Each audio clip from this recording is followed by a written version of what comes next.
I don't think so, but I'm not happy that Israel's going out now. There was one rocket that I guess was fired overboard. It was after the time limit, and it missed its target. And now Israel's going out. These guys got to calm down. Ridiculous. How will you respond if the ceasefire is fired? I didn't like plenty of things I saw yesterday. I didn't like the fact that Israel unloaded right after we made the deal. They didn't have to unload. And I didn't like the fact that the retaliation was very strong. But in all fairness, Israel unloaded a lot. And now I hear Israel just went out because they felt it was violated by one rocket that didn't land anywhere. That's not what we want, I'll tell you. And I'm telling you, I'm not happy about that, Israel, either. Are you going to tell that Prime Minister All I do is play both sides. I'm going now, as you know, to NATO. Some of you are going with me, and I think it's going to be successful. We'll see. I'll let you know. Are you going to see the agreement? It's a new dawn. You know, the region is going to a new place with this agreement. Can you tell us what's your future plans for Gaza, for the hostages? It's a new dawn. I appreciate the question. You're very nice. Who are you? Thank you. I'm Naria Krause from Israeli Channel 13 News. Well, we have to have Israel calm down because they went on a mission this morning. I got to get Israel to calm down now. Did you get to speak with the Prime Minister? Did you talk to Prime Minister Netanyahu last night? I speak to everybody. You urge both sides not to violate the ceasefire, but reports coming from the region suggest that the sides accuse each other for violating the ceasefire. So I think they both violated it. I don't think I'm not sure they did it intentionally. They couldn't rein people back. I don't like the fact that Israel went out this morning at all, and I'm going to see if I can stop it. So as soon as I get away from you, I'm going to see if I can stop it, okay? Israel says that Iran violated the peace agreement, the ceasefire agreement. Do you believe that Iran is still committed to peace? Yeah, I do. They violated it, but Israel violated it too. Are you questioning if Israel is committed? Israel, as soon as we made the deal, they came out and they dropped a load of bombs, the likes of which I'd never seen before. The biggest load that we've seen. I'm not happy with Israel. You know, when I say, okay, now you have 12 hours, you don't go out in the first hour and just drop everything you have on them. So I'm not happy with them. I'm not happy with Iran either. But I'm really unhappy if Israel's going out this morning because of one rocket that didn't land, that was shot, perhaps by mistake, that didn't land. I'm not happy about that. You know what? We basically have two countries that have been fighting so long and so hard that they don't know what they're doing. Do you understand that? Do you have to respond to Iran on this?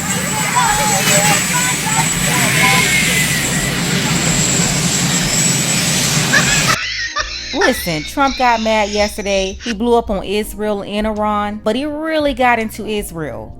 It was shocking. He dropped the F-bomb on both countries after he said a ceasefire was negotiated, but basically they kept on fighting. We're going to get into it, but first, take a second to make sure you're subscribed to the channel and click the notification bell for all updates. Won't waste any time. Let's go ahead and jump into it. So President-elect Donald J. Trump is absolutely furious at Israel and Iran. He set up a ceasefire between the two countries, and they immediately, the next morning, dropped bombs on each other, especially Israel. They dropped a massive amount of bombs, but let's listen and hear what President Trump has to say. They don't know what the they're doing. Do you understand that? Israel, as soon as we made the deal, they came out and they dropped a load of bombs, the likes of which I'd never seen before. The biggest load that we've seen. I'm not happy with Israel. You know, when I say, okay, now you have 12 hours, you don't go out in the first hour and just drop everything you have on them. So I'm not happy with them. I'm not happy with Iran either.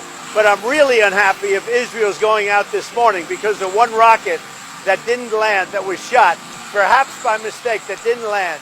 I'm not happy about that. You know what? We basically have two countries that have been fighting so long and so hard that they don't know what the they're doing. Do you understand that? He is pissed off at Israel especially, and I can't blame him. They had a ceasefire. Then the next morning, they drop a massive amount of bombs. You can find this video. I'm not allowed to post, otherwise TikTok takes the video down, as they already have. But it is a massive amount of bombing. It is crazy, and he has every right to be upset about this. Now, keep in mind, this war is also going to cause an issue for the rest of the world, the U.S.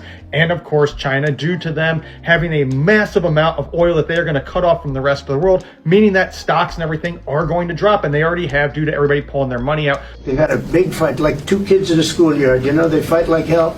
You can't stop them. Let them fight for about 2-3 minutes. Then it's easier to stop them. And then Daddy has to sometimes do strong language. You have to use strong language. Every once in a while you have to use a certain word.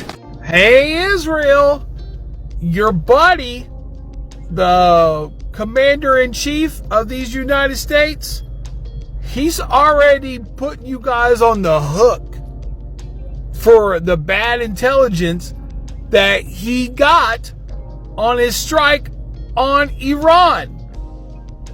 Roll that clip. Obliteration. And you'll see that. And it's going to come out. Israel is doing a report on it now, I understand. And I was told that they said it was total obliteration. You know, they have guys that go in there after the hit, and they say it was total obliteration. Are you seeing that? He already told you guys yesterday that you don't know what the you're doing. So now, BB in Israel, if the strike does not live up to what you said, it's your fault. You see how that works? That guy is already throwing you under the bus. Yesterday he was telling you don't know what you're doing, and he continues throwing you under the bus.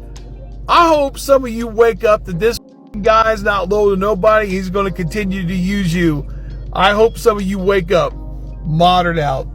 This is just a liberal trying to fight with a conservative. With this whole back and forth, gang banging, red and blue war. And I ain't got time for none of it, because at the end of the day, why would we want the president of the United States, as US citizens, to be loyal to some other country? That's the whole issue America First people are having right now. We do not need to be talking about the US president being loyal to another country. That fake loyalty is how we got here in the first place. These wars in the Middle East, we need to stay out of them, mind our own business, and deal with our problems at home. But anyway, Trump was mad at Israel yesterday. He also took the time to go off on the media too. Take a look.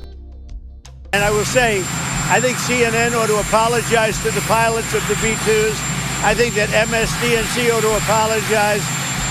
I think these guys really, these networks and these cable networks are real losers. You really are. You're real losers. Israel says that they violated the peace. You're gutless losers. I say that to CNN because I watch it. I have no choice. I got to watch that garbage. It's all garbage. It's all fake news. But I think CNN is a gutless group of people. And the people that run it, nobody even knows it's been sold so many times. But the people that run it ought to be ashamed. MSDNC, a guy named Brian Roberts, he heads it. He's a disgrace. He's a weak, pathetic disgrace. Well, there it is. Trump was going off yesterday, really upset with Israel. He was also upset with the media. As time goes on, he's probably going to be mad at all of them for his decision to pull us into this drama when he should have told them right out the gate, handle your own business and stop trying to use us to fight for you. Again, we have enough issues to deal with right here at home. Let's go ahead and get the conversation started. Tell me what you think about this below. Gotta send a shout out to our brothers Willie. I appreciate you, Willie, for all of your support for the channel, as well as our brother Dark Power. Thank you all for your contributions. You can show your support as well. The link to PayPal is below. Ladies, fellas, want a balanced analysis, want the truth from a woman's perspective? Then you're going to want to subscribe to this channel, and don't forget to like and share.